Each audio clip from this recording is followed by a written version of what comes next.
الحمد لله وحده والصلاة والسلام على من لا نبي بعده.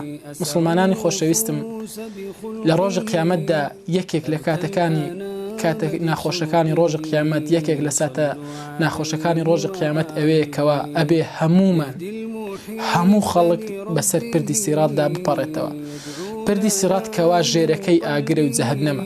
ئەو کەسانەی کەوا لە دنیادا گونەهبار و تاوانبارن تەوبەیان نەکردووە ئەکەونە ناو ئاگری جەهەنەم و ئەو کەسانەی کەوا چاکەکارن بەسەر پردەکەدا ئەپەڕنەوە. پێغەمبەری خوا فەرمووی عەلەیهی السەڵات وەسسەلام باسی ئەو پردەمان بۆ کاکەوا پردی سیراتە لە موو باریکترە و لە شمشێریش تیژترە. پەنا بەخوای پەروەردگار سەیرکە بەسەر پردێک بپەڕیتەوە کەوا ئەوەنە باریک و ئەوەنەش تیژ ژێرەوەشی ئاگرە. پەنا بەخوا ئەگەر کار و کردەوەی چاکە نەکەیت لە دنیادا ئەوە ناتوانانی بەسەر ئەم پردەدا بپەڕیتەوە. وەکو ڕەسوولی خوا فەرمووی عەلەیهی السەڵات وەسسەلام لەسەر ئەم پردا قولاب هەیە و دڵکیشی لێیە بۆ ئەو کەسانی کەوا تاوانبارن بیگرن نەهێڵن بڕۆن. ئەو کەسانە کەوا زوڵمیان کرد تاوانیان کردووە گوێڕایەڵی فەرمانی خوای پەروەردگار نین بە ئاسانی ناتوان بپەڕنەوە لەم پردەدا ئیلا ئەو کەسانە ئەتوان بە ئاسانی پەڕنەوە کەوا لە دنیادا چاکەکار بوون. لەم ڕۆژەدا چی یارمەتیمان ئەدا کەوا بە ئاسانی بپەڕینەوە یارمەتیمان بدا بۆ ئەوەی بپەڕینەوە. ڕەسوولی خوا فەرمووی عەلەیهی السەڵات وەسسەلام رأيت رجلا من أمتي يزحف على الصراط. کەسێک ئەبینیم لە ڕۆژی قیامەت لەسەر پردی سیراتدا کەوا لەسەر سگ ئەڕوا بەلەب ئەڕوا يحبو أحيانا ويتغلق أحيانا. يعني هەندێ جار ئەڕوات ئەکەوێت و هەڵەستێتەوە و قولابەکان ئەو قولابانەی کە باسمان کرد لەسەر پردی سیرات هەیە ئەیانگرێت. فجاءته صلاته عليه. ڕەسوولی خوا فەرمووی عەلەیهی السەڵات وەسسەلام کە ئەو بەندەیە ئەو کەسە لە ڕۆژی لە دنیادا سەڵاواتی لەسەر من لێداوە ئەم سەڵاواتە دێ بە فریای ئەم کەسە. ئەو جار ئەم سەڵاواتی کەوا لە دنیادا لەسەر پێغەمبەری خوا عەلەیهی السەڵات وەسسەلام لێداوە یارمەتی ئەداکەوە بپەڕێتەوە لەسەر ئەم پردە.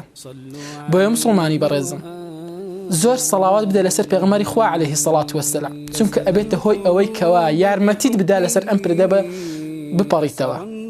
وازیگە لەوەش ئەوە نەبەسە کە خوای پەروەردگار ئەفەرمێت يا أيها الذين إن الله وملائكته يصلون على النبي يا أيها الذين آمنوا صلوا عليه وسلموا تسليما.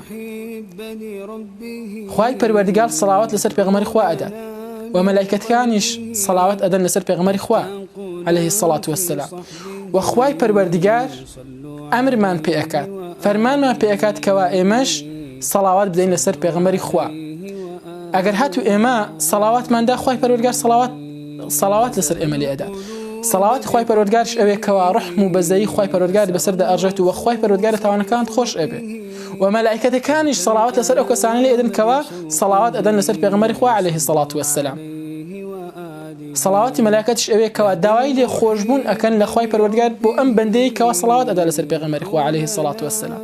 بۆیە کەم تەرخەمی مەکە لە سەڵاوات دان لەسەر پێغەمبەری خوا عەلەیهی السەڵات وەسسەلام بەتایبەت شەو ڕۆژی جومعە کەوا پێغەمبەری خوا فەرمووی عەلەیهی السەڵات وەسسەلام مەلائیکەتێک تەرخان کراوە تەنها بۆ ئەوەی کەوا هەر کەسێک لە شەوی جومعە و ڕۆژی جومعە سەڵاوات لەسەر پێغەمبەری خوا بدا پێ ئەفەرمێ یعنی سەڵاواتەکەی بە پێغەمبەری خوا ئەگەیەنێتەوە ئەڵێ فڵانی کوڕی فڵان کەس سەڵاواتی لەسەر لێدای.